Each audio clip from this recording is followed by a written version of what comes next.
Bonjour à tous. L'acte créateur de Dieu, à l'origine du monde, se termine d'une manière étonnante. Cela nous est rapporté dans un texte qui est lu chaque vendredi soir par le père de famille juif pour l'ouverture du Shabbat. Nous trouvons ce récit dans le livre de la Genèse au chapitre 1er, verset 31, jusqu'au chapitre 2 et au verset 3. Dieu vit alors tout ce qu'il avait fait, et voici c'était très bon. Il y eut un soir, il y eut un matin, ce fut un 6e jour.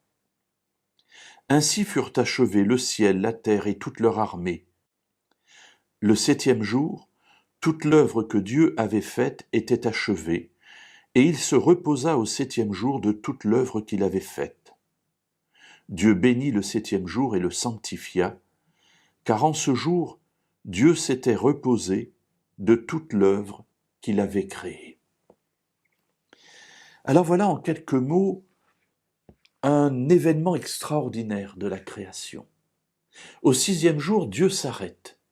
Il se retourne, il regarde son œuvre et il dit « c'est très bon », c'est-à-dire c'est conforme à ce que je voulais faire.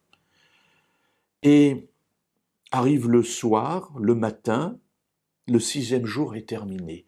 Dieu a achevé son œuvre créatrice. Alors que faire pour ce nouveau jour qui s'ouvre ? Alors il y a toute une discussion dans la théologie juive pour savoir si ce 7e jour Dieu a créé aussi, puisqu'il crée le 7e jour en créant le Shabbat. Est-ce qu'il y a donc un acte créateur de Dieu au jour du repos ? Mais laissons de côté cette discussion, si vous le voulez bien, pour nous attacher à ce que le texte dit ici. Ainsi furent achevés le ciel, la terre et toute leur armée. Voilà, Dieu a fait quelque chose de complet. Et il est heureux. C'est bon, c'est conforme à ce qu'il voulait. Il est fier de son travail. Et alors, il cesse. Le sens original du verbe Shabbat, c'est cesser, ce n'est pas se reposer. Par extension, on en tire du repos, puisqu'on cesse, c'est qu'on se repose. Par opposition au travail où on agit, où on se fatigue. Mais le sens du terme original, c'est qu'il cesse.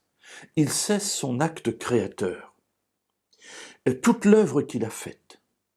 Et Dieu va mettre de côté ce jour particulier, il va le bénir, il va y ajouter quelque chose de supplémentaire aux 6 autres jours, qui ne se trouvent que dans ce jour-là, et ensuite il le sanctifie, c'est-à-dire qu'il le met à part pour un usage saint, un usage où on va pouvoir, nous, humains, et surtout après le péché, c'est-à-dire dans un monde de souffrance et de difficulté, trouver un sanctuaire où nous pouvons rencontrer Dieu. Pourquoi cela ? Parce qu'en ce jour, Dieu nous a laissé un exemple. Lui-même a cessé l'œuvre qu'il avait faite.